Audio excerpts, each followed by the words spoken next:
You're listening to Good Fit, Poor Fit, a podcast that explores the interaction between people, design, and activity.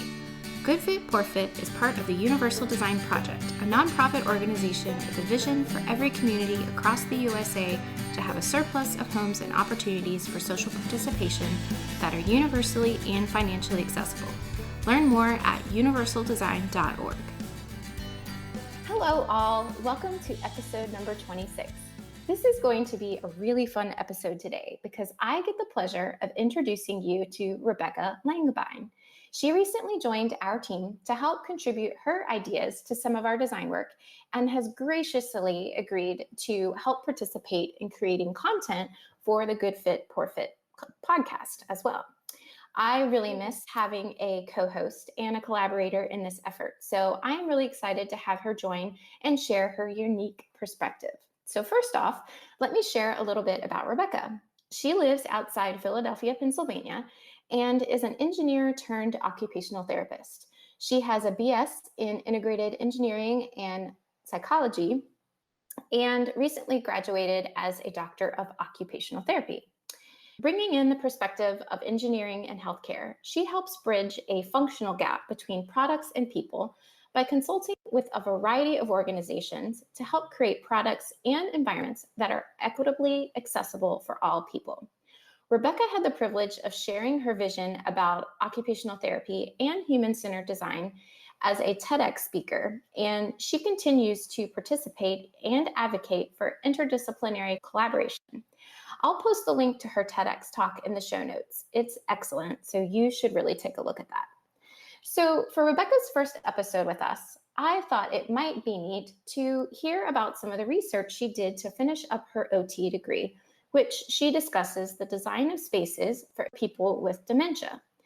I think that a lot of times it's easy to think about physical access for individuals that use mobility devices, and sometimes other impairments and disabilities may not get the focus. So this is definitely helpful information to discuss. She also put a big emphasis on caregivers in her work as well, which is very important too. I'm going to pass it off to her for a little intro and have her tell you about what she's learned in her experience. Thanks. Hi, everyone. It's a pleasure to be here, and I'm so grateful for the opportunity to add my voice to these conversations about people, environments, and design. I've always been fascinated by the ways that people interact with their spaces and technologies and how this really impacts their day-to-day lives. As an engineer turned occupational therapist, I'm particularly curious about how we can better design spaces and objects for all people by including diverse voices in the design process. As Sarah mentioned, I just completed my doctorate degree in occupational therapy this spring after participating in what the OT world calls a capstone experience. So essentially, when pursuing a doctorate of occupational therapy, students spend the first 2 years developing the foundational occupational therapy skills and knowledge base. But then, in their final year, they have the chance to develop professional skills to become advocates and leaders in the OT profession through innovative practice opportunities.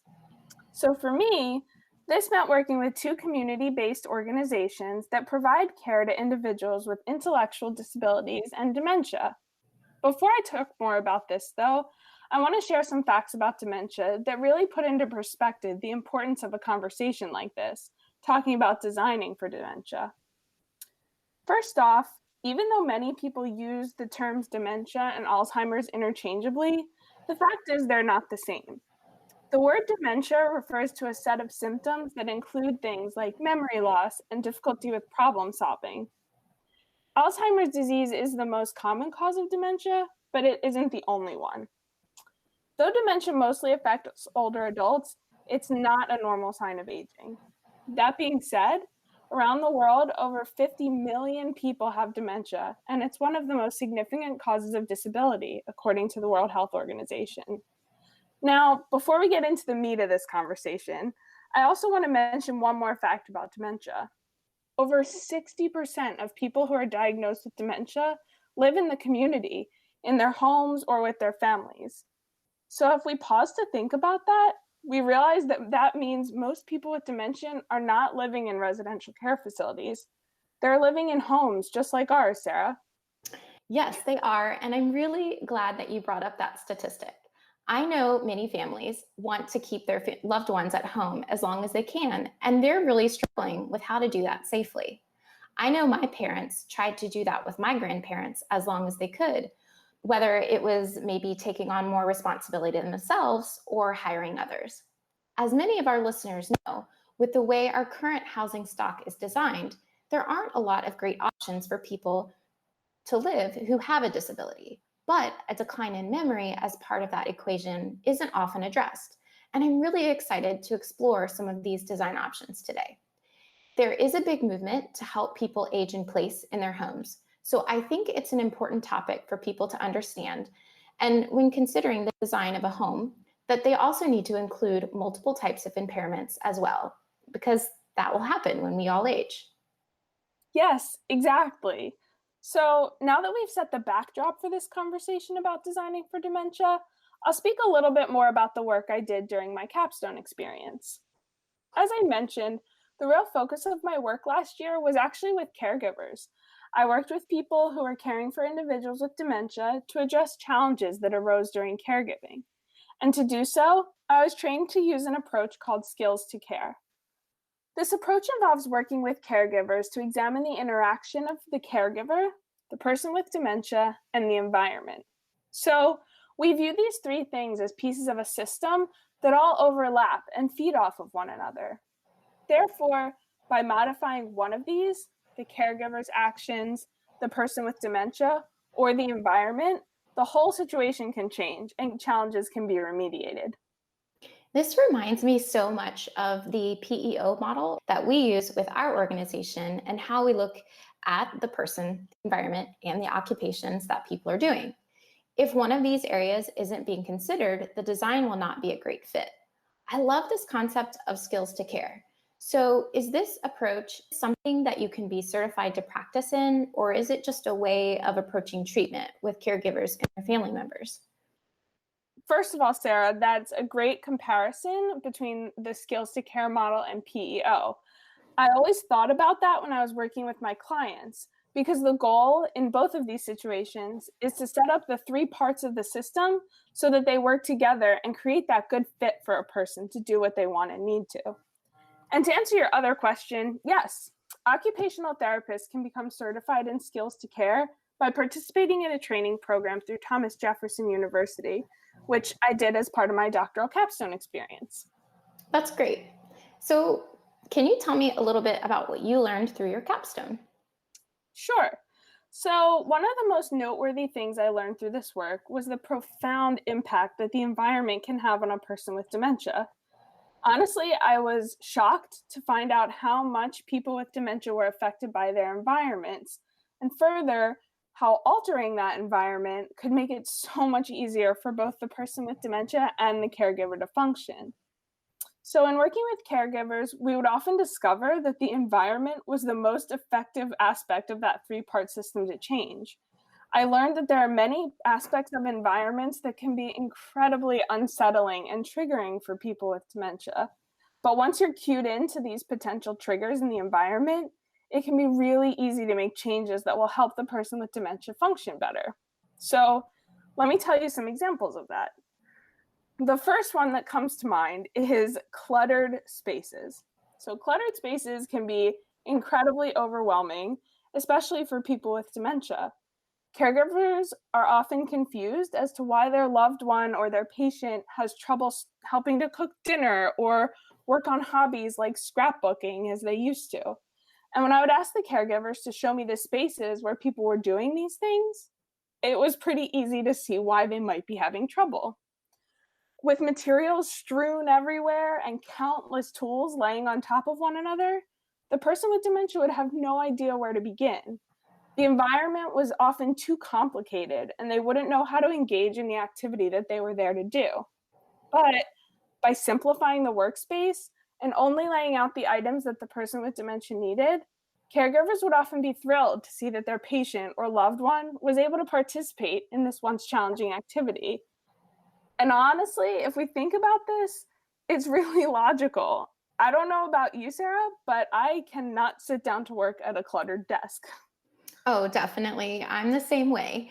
You can often find me cleaning up my desk before I can work, or it's the same with our kitchen, for example. I can't even think about preparing a meal until I have counter space to do so. I tend to get really frustrated when there isn't a place to put things, especially with the simplest of recipes. I end up losing my measuring cups and then realize that they're in the dirty dishwasher and have to get them out and clean them. I know it's frustrating for me to complete that task, but I can see where that would be almost impossible for someone with dementia. Yeah, exactly. And I'm actually glad that you mentioned that because it's really common for people with dementia to have trouble when they're looking for items, like you said, especially in the kitchen or bathroom. And that's another thing that many caregivers were able to address by simply labeling cabinets. It was pretty shocking to see how far a few signs with clip art images could go in making a person with dementia more engaged in simple tasks like putting away groceries or washing up before bed. That makes so much sense. I've also seen this with kids. I was reading an article the other day about kids not knowing how to clean up and organize because they didn't know where things were supposed to go. One of the solutions that they mentioned was to label drawers or put simple pictures on them for the kids to know exactly where their socks went or where to put their Legos when it was time to clean up and go to bed. It seems like this would be a helpful solution for a lot of different ages. So true. This was another designing for dementia hack that really ended up helping everyone, like you said. Honestly, even the caregivers were having an easier time finding things around the house. And I found this was particularly useful in bathrooms, which reminds me of another interesting designing for dementia tip. So let's think about our bathrooms. What's something that's in pretty much every bathroom? Well, hopefully a sink and a toilet, but I'm guessing you're going for something different here. What about a mirror? Yep, exactly. A mirror. So, to you and me, this is great because having a mirror in the bathroom helps us make sure we don't walk out of the house with toothpaste on our shirt or our hair flying everywhere. But for people with dementia, mirrors can be really discombobulating. It's often the case that people with dementia look in the mirror and are not able to recognize themselves. So I had a lot of caregivers tell me that their loved one or their patient would look in the mirror and become terrified, even sometimes yelling things like, "There's a stranger in my house," or "There's someone in my bathroom." And sometimes it would get to the point where they would stop going in rooms with mirrors altogether because it was so frightening. So, as you can imagine, this was extremely distressing for that person with dementia and the caregiver. But this was where a simple environmental change could make all the difference. When caregivers removed mirrors from spaces like bathrooms and bedrooms, the people with dementia were no longer afraid and were able to participate in those spaces again. And a similarly stressful challenge that many caregivers face occurs at a different spot of the home, not in the bathroom. Any guesses? Let's see. There's a lot of places within the home I could guess, but maybe something to do with like a door to go inside or outside. Yep, exactly. You've hit the nail on the head. Another trouble spot, I would say, often when providing care for people with dementia. Entryways to homes where people with dementia live can present challenges for a few reasons. First of all, it's really common for us to place doormats in entryways, right? I mean, I can't think of a doorway in my house that actually does not have one. But not only can these be a tripping hazard for everyone, but also they can be really frightening for a person with dementia. I saw people who would literally walk up to the doorway and freeze like a statue in front of a doormat. Caregivers would be completely perplexed and frustrated and irritated. Why will they not walk out this door? Hmm. But in reality, people with dementia perceive the world really differently than you or I do, Sarah. So to us, it's just a doormat, somewhere we can wipe our feet, or even just a nice decorative piece. But to many people with dementia, doormats can appear to be large, gaping holes in the floor. So when we put ourselves in their shoes, no wonder they don't want to walk over them. But when caregivers were empowered with this knowledge and were able to remove doormats, they often found it way easier to leave the house and be on their way. Making that transition through the doorway clear and open was a dementia design that made all the difference. And there are other entryway challenges as well, one of which that I saw a lot was when caregivers would say that their loved one or their clients were trying to leave the house alone and unaccompanied, sometimes even in the middle of the night. And this was really anxiety producing because that's such a safety concern. Oh, definitely. Yes. I have a friend who said that they had to get an alarm for her father when he began wandering out of the house. And they were really worried that he would get lost or hurt. And he was developing Alzheimer's, and it was really scary for them. Yeah, that's so common. I know some people who have experienced that challenge as well. But one of the most salient things that I learned about the way that dementia affects the brain is this: if it doesn't look like a door, it's not a door. And this statement can generalize to other objects as well. So, for people with dementia, if an object doesn't visually reflect its use, it's often the case that that person will not see it as that object. So, what I really mean is if a door doesn't have a handle or a stove doesn't have a knob, a person with dementia will likely not see that object as a door or as a stove. So many caregivers got creative and modified their spaces by disguising doors, using craft paper, covering doorknobs, or even buying really beautiful and elaborate door disguises, which I'll actually link in the episode notes if you want to check them out. This way, the person with dementia didn't view that object as a door, and they no longer attempted to leave the house. And this idea of an object not being what it appears to be also came in handy for many caregivers who are concerned about their loved one or patient turning on stovetop burners. Covering the knobs or even disguising the stovetop with a vase or books when it wasn't in use kept the person with dementia from turning on the stove and potentially forgetting to turn it off. These ideas are so smart and simple, but not something we often think about. The stove was a big safety hazard for my grandmother as she started exhibiting signs of memory loss. I told my dad about different products on the market that I had found. One is from a company called Cookstop. This product could be installed to monitor the stove. A stove monitoring device will turn off the stove if it's left unattended for a certain amount of time. It also tracks movement. So if there isn't any movement near the stove for like 5 minutes, it will shut off the stove. Or there's another product by this company called Firestop that can be installed under the range hood that actually dispenses chemicals to put out a fire on the stovetop when the flames or the heat reach up high enough. This concept, like you described, an object not being what it appears to be, can help stop a fire before it even starts by disguising the stovetop by making it look like something else. It's definitely smart. And I think both of these concepts could probably be used for people with dementia.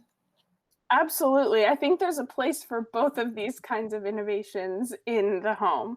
And Sure. honestly, I did not even know something like that existed, but I kind of feel like that should be built into all homes because everyone forgets to turn off the stove sometimes. Yeah, I agree.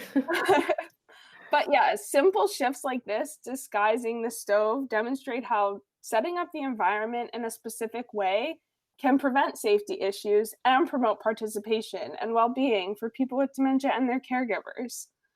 But we also know that this idea goes far beyond dementia. Setting up and designing environments simply and thoughtfully make it easier for everyone to function and thrive in their homes. And this doesn't just have to be in the form of modifications after someone has developed a health condition. There are tons of features that could be planned for and included in homes from the outset that would be functional whether there's a person with dementia living there or not. Which, in this day and age, when people are living so much longer and preferring to stay in their homes for the duration of their lives, this seems especially important. And in general, just simplifying spaces is incredibly useful for everyone. As we said, no one wants to work at a cluttered desk. Building in enough storage space in places like kitchens and bathrooms can prevent spaces from getting cluttered in the first place. And on a similar note, creating spaces that are specific and logical for items like keys by the door can make sure that you never forget your keys on the way out, and your loved one with dementia can come visit and know that where to look for their wallet when they leave. Yes, this all makes so much sense. A place for everything. I personally love organization, so I really agree with that. Yep. I also think an open concept layout makes a big difference too, as someone with dementia is able to see more areas of the home, which means there's good sightlines, and not have to search to find them. Design should have a logical layout, maybe having the dining room next to the kitchen. And light placement is also really helpful inside, as well as lots of natural light. Definitely. I think that on the topic of lights, designing to prevent glare in hallways and create seamless transitions between rooms and thresholds is another thing that benefits everyone, not just those with dementia. Exactly. Contrasting colors between the walls and the floor, as well as transitions from one part of the room to another with color on the floor is helpful. However, I will caution that too much of a contrast from one space to another could make it look too much like a step to other people, just like you were talking about earlier about the doormat. So, a drastic color contrast, like from white to black, is not advisable, but some contrast is definitely helpful. I also want to mention that shiny surfaces and finishes on floors and counters can cause a glare and can be really deceiving for people who struggle with vision or cognition. My mom has struggled with double vision in the past, and many times she has seen a glossy finish on the floor and thought it was wet, and she had a big fear of actually slipping. I've even seen this happen with carpet patterns that are too busy. I heard a story of an independent living facility that installed a patterned carpet on one of their new buildings, but the residents struggled walking on it because it made them feel like they were moving because their eyes were playing tricks with them as they walked down the halls. Oh boy. Yeah, that patterned carpet sounds less than ideal. I think I might get nauseous from walking on something like that. So Yeah. that's definitely something to be aware of.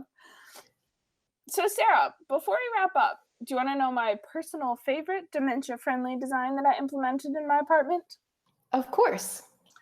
A whiteboard in my kitchen.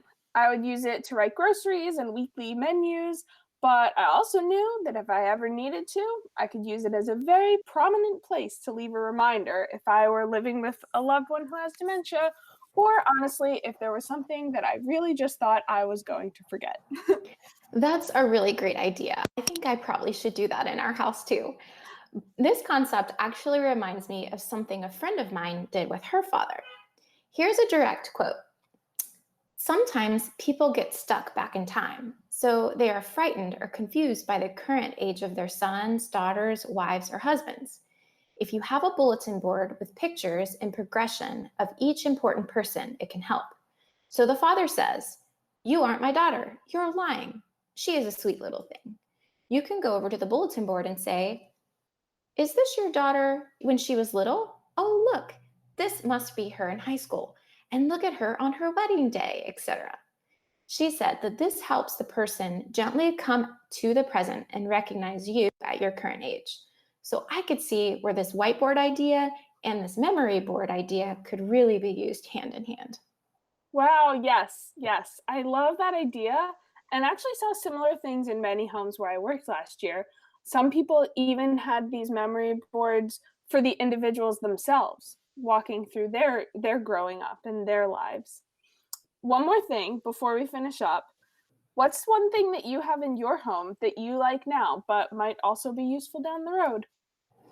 So, one thing that I'm thinking of is my husband is a big technology buff, and he really loves trying out different types of smart home technology. And it's really interesting what people are coming out with to control different parts of the home, from lights to playing music and even controlling the temperature. So, right now, we are able to keep our daughter contained in our home, but I could see using some type of alarm or technology that alerts us if she happens to open the door, which is what we kind of talked about earlier. And I also wanted to add that I do know that there are many people my parents' age, maybe in their 60s, that are trying to figure out how to care for their parents who are in their 80s when maybe they're still living on their own. Now, every family is different, and I think based on the stage their family member is in with dementia or another cognitive impairment that creates difficulty, there are different solutions that could be used. So, there are products out there that do help with medication management, help dispense medications at appropriate times. This could be helpful in specific situations, again, but not all.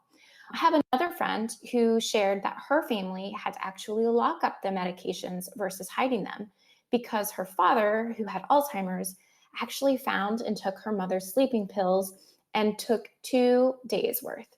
He Yeah. passed out. Yeah, it was really scary.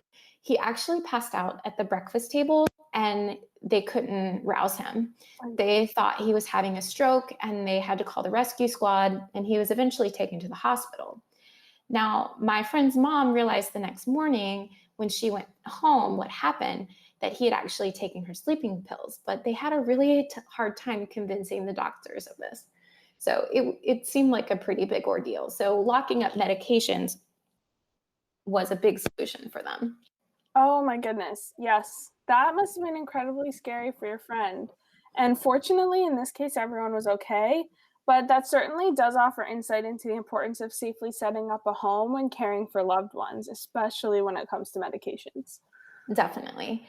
And then there are also other products out there with sensors and monitoring systems that can be set up around the home to detect movement. So instead of having a camera set up in the home to watch your family members' every move, which, people often get weirded out by cameras, you can set up sensors in areas around the home where your family member frequents. So maybe by the refrigerator or where they would take their medications in the morning or by the front door. So if movement isn't detected when it normally would be, then a caregiver can be alerted that they may need to check on their family member because they haven't gotten a notification on their device. That certainly sounds useful as well. Though I know many people, as you alluded to, have reservations about technology and even privacy concerns when it comes, especially to stuff like that. Oh, definitely. I think there's a time and a place for technology to be used. But if it's simple and able to be understood well by those utilizing it, I can see where it would definitely help in keeping people safe at home when memory loss is part of the equation. Absolutely, I agree. And even as an engineer, I recognize that technology isn't always the solution, but there are many cases in which it does help a great deal. And it really just is a question of finding the best fit for each family and each situation. Definitely. Yeah, it has to be different for every family. So before we finish up, I also want to touch on the fact that with dementia, families also have to get really creative in their daily interactions with each other in how they approach different situations with their loved one who is exhibiting a decline in their memory. Design and technology, like we've talked about, definitely make a big difference. But knowledge and how to help family members feel safe through actions and conversations is important too. That was also one of these areas in the Skills to Care certification that you mentioned above, even Mhm. though we didn't dig much into it here. As we were working on this episode, I asked a friend whose father recently passed away due to Alzheimer's to share some things they did with him around the home. In addition to some of the safety design things we discussed before, she graciously shared these experiences as well. So these are her quotes. We took essential things out of Daddy's wallet, but always made sure he had $5 to $10 in there because it made him feel safe to know he had a little money, and when people took him out, he felt good to help pay for things. Now, I thought this was really helpful to give him a sense of independence and to help him in participating in tasks that may seem normal to him, like paying for a meal. Another thing my friend said was, don't try to constantly correct the person. Just enter into their reality. The relationship is more important than having them get all the facts straight. If Mhm. you can't remember a word, don't just automatically fill it in. They start to feel stupid and out of control. For instance, if they are trying to remember the word refrigerator, oh, you're talking about the thing where you keep cold food? Is it a freezer? No, not quite. Oh, you must mean the refridge, things like that. I'm so glad you're bringing this up, Sarah, because your last point is one of the most noteworthy things I learned about caring for people with dementia. Don't argue or correct. Your friend's notion of entering into that person's reality is something that I worked on with caregivers all the time. It goes back to that system of three: the caregiver, the person with dementia, and the environment. One way to alter that system is for the caregiver to modify his, her, or their communication strategy And this often just looked like what your friend was describing, entering into that other reality and being there with that person. I think these tips are just as important as design and keeping the environment safe. Each person and family situation is so different, and I love hearing how a variety of approaches can help family members who are caring for their loved ones at home. And as you shared earlier, Rebecca, there is a lot. So, as we wrap this up, I know there are other items we didn't address in this episode, but would love to hear about what other people have done in their homes to help their family members with dementia. I'm always excited to learn more because most often the solution benefits others as well. I will also say that I have seen where memory care units are being designed with a lot of thought and consideration with some of the design elements we discussed today. And I can definitely see some overlap for what can be done in residential homes too. I hope you all enjoyed this episode. It really helps me continue to think outside the box in creating a good fit for people in their homes. I really appreciate you sharing some of the things you learned in your last year of OT school as well, Rebecca, in regard for designing for dementia. Thanks for having me. It was a pleasure.